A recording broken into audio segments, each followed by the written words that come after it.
Doctor Mir Jawad jar Khan, chairman German hospital को 14th president of India Ramnath Kovind के हाथों चैंपियंस ऑफ चेंज के खिताब से नवाजा गया। All over India Times ranking में जर्मन हॉस्पिटल को प्लेस किया गया है।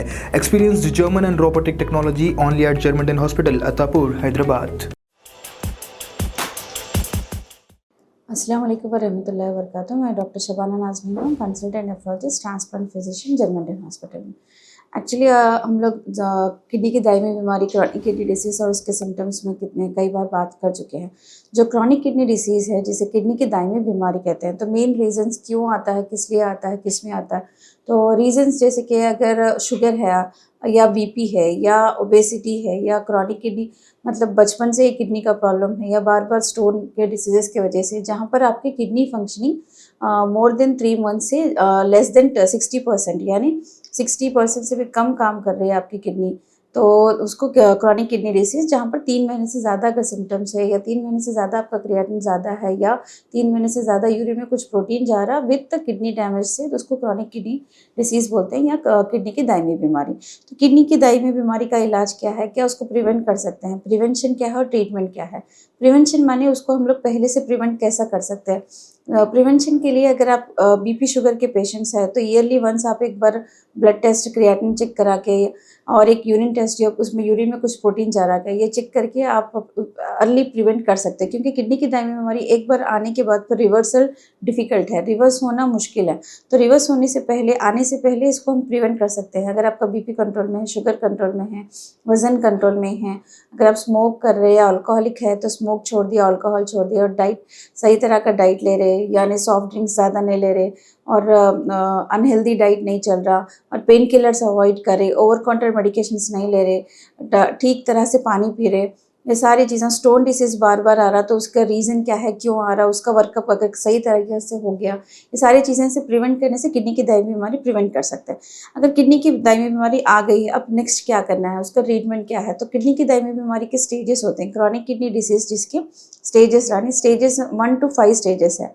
तो अक्सर पेशेंट जब हमारे पास आते हैं तो स्टेज 1 में नहीं आते, स्टेज 3, स्टेज 4 से 5 के बीच में आते हैं। 4-5 मानी ये इक्वलेंट कैसा रहता है, अगर आपका ईजीएफआर कैलकुलेट करते हैं।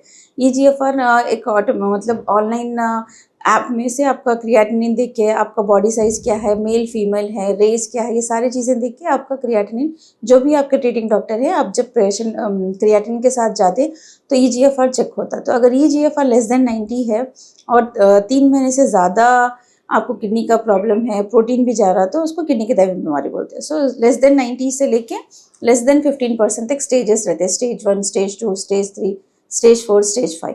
स्टेज 5 में लेस देन 15% से 2 किडनीज मिला के लेस देन 15% फंक्शनिंग होता।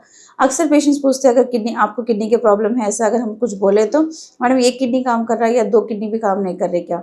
तो जब आपका क्रिएटिनिन बढ़ रहा तो इसका मतलब ये है कि आपके 2 किडनी का भी फंक्शनिंग डिक्रीज हुआ, तभी आपके 2 क्रिएटिनिन बढ़ता, क्योंकि 1 किडनी कुदरती तौर पे इंसान के लिए काम, नॉर्मल काम करने के लिए सफिशिएंट है। तो जब आपके 2 किडनीज का भी फंक्शनिंग कम है, लेस देन 90% है, और जहाँ पर मोस्टली पेशेंट्स आते हैं हमारे पास लेस देन 60% से आते हैं, तो वहाँ से उन लोगों का ट्रीटमेंट कैसा रहता। तो जब आप स्टेज 3 है, स्टेज 4 है, वहाँ पर पूरा आपको मेडिकल मैनेजमेंट होता है। स्टेज 5 में भी 2 तरह के रहते हैं, जिसको डायलिसिस की ज़रूरत है, जिसको विदाउट डायलिसिस, यानी एनडी और डी बोलते हैं। तो स्टेज 5 तक भी आपका क्रिएटिनिन अगर 5-6 भी है, आपका फंक्शनिंग लेस देन 15% भी है, मगर आपको सिम्टम्स नहीं है, सिम्टम्स जैसे कि अगर पैरों में सूजन नहीं है, दम नहीं चढ़ रहा, पेशाब अच्छा आ रहा, भूख अच्छी लग रही, नींद अच्छी आ रही, रात में पेशाब की तकलीफ नहीं हो रही, ये सब चीज़ें सिम्टम्स देखते हैं। जब सिम्टम्स, ये सारे सिम्टम्स आ रहे हैं और आपका फंक्शनिंग भी लेस देन 15% है, तो जब आपको डायलिसिस के लिए बोलते हैं। तो डायलिसिस क्या चीज़ है, डायलिसिस 2 तरह के होते हैं, यानी आपका जब किडनी अंदर से सही तरीके से काम नहीं कर रहा, जितना करना है परसेंटेज उतना काम नहीं कर रहा, तो जब डायलिसिस की ज़रूरत पड़ती है। तो डायलिसिस के लिए 2 तरह के डायलिसिस है, एक पेरिटोनियल डायलिसिस, एक हीमोडायलिसिस। पेरिटोनियल डायलिसिस माने जहाँ पर पेट से वो ट्यूब डाल के अंदर से पानी एक्सचेंज करके क्लियर करते हैं।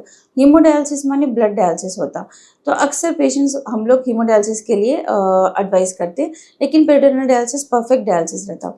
तो हीमोडायलिसिस भी, डायलिसिस का नाम सुनते ही अक्सर पेशेंट्स परेशान हो जाते हैं। तो हर पेशेंट, हर किडनी की दायमी बीमारी पेशेंट को डायलिसिस की ज़रूरत नहीं पड़ती। सिर्फ डायलिसिस की ज़रूरत जब ही रहती जब आपको जैसे कि दम बहुत ज़्यादा चढ़ रहा, दूसरे ड्रग्स देने पर भी कम नहीं हो रहा, और बॉडी में एसिड इतना ज़्यादा है कि दूसरे ड्रग्स देने पर भी कम नहीं हो रहा, पोटेशियम का कंटेंट बहुत ज़्यादा बढ़ गया और यूरिया और क्रिएटिनिन बहुत ज़्यादा बढ़ गया, जिसको मेडिकल मैनेजली नहीं कर सकते, तभी डायलिसिस के लिए जाते हैं।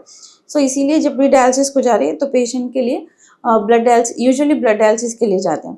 तो ब्लड डायलिसिस में फिर के टेम्पररी और परमानेंट है, ये नेक्स्ट एक क्वेश्चन रहता है पेशेंट्स का, जब भी डायलिसिस अगर हम लोग इनिशिएट कर रहे हैं तो ये टेम्पररी है या परमानेंट है। सो किडनी की दायमी बीमारी के पेशेंट है और टेम्पररी कुछ बुखार आया, बॉडी में इन्फेक्शन हुआ या कहीं कुछ ब्लीडिंग हुआ, बीपी सडन से फॉल हो गया या हार्ट फेलियर हुआ, तो अगर किडनी की दायमी बीमारी नहीं बढ़ रही, सिर्फ ये चीज़ों की वजह से वो टेम्परली किडनी का फंक्शनिंग थोड़ा और कम हो गया और जहाँ पर आपको ट्रीटिंग डॉक्टर बोले कि डायलिसिस की ज़रूरत है, तो वो टेम्पररी डायलिसिस है।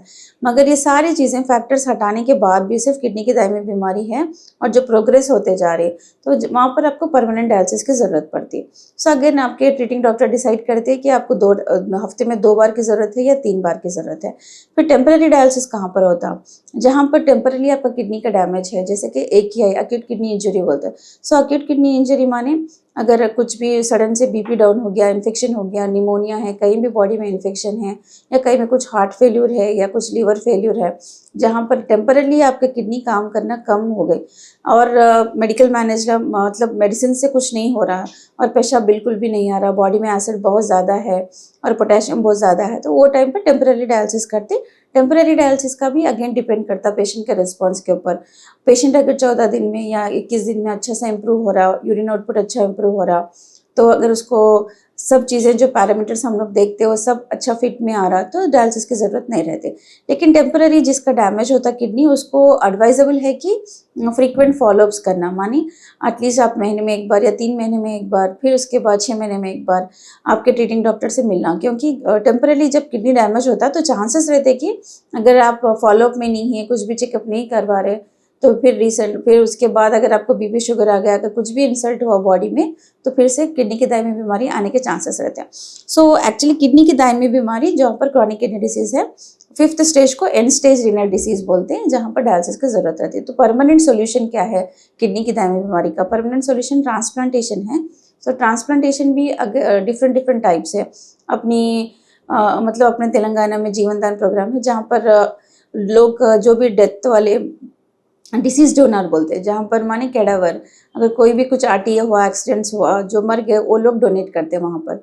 और लाइफ डोनेशन का डिफरेंट है। लाइफ डोनेशन में माने जो भी रिलेटिव्स है, माने पेरेंट्स है या पर बच्चे है या पर grandfather grand parents, near degree relatives बोलते हैं, वो लोग किडनी दे सकते हैं। सो ट्रांसप्लांटेशन उसका last and the permanent solution है क्रॉनिक किडनी डिसीज़ का ट्रीटमेंट का।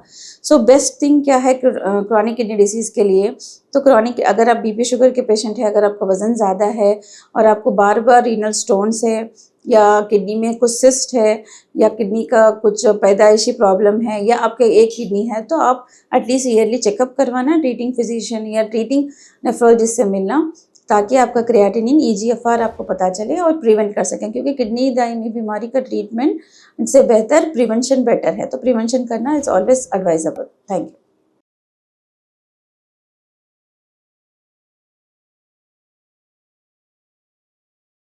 Germanton super speciality hospital, doctor Mir Jawad jar Khan, senior experienced orthopaedic surgeon, bone fracture, joint replacement, hip replacement और स्पाइन सर्जरी कामयाबी से अंजाम दे रहे हैं। इसके अलावा neuro surgery, cardiology, gynaecology, dental, general medicine, dialysis और फिजियोथेरेपी जैसे शोबाजात में इंतहाई कामयाबी के साथ वाजबी फीस में इलाज किया जा रहा है। शेयरिंग और प्राइवेट रूम्स, अस्पताल में 24 घंटे MRI, CT scan, 2D digital x-ray, ultrasound, operation theatre, ICU और लैब की सहूलत दस्तयाब है। आपकी उम्मीदों के ऐन मुताबिक जर्मनटन super speciality hospital, pillar number 150, Attapur, Hyderabad.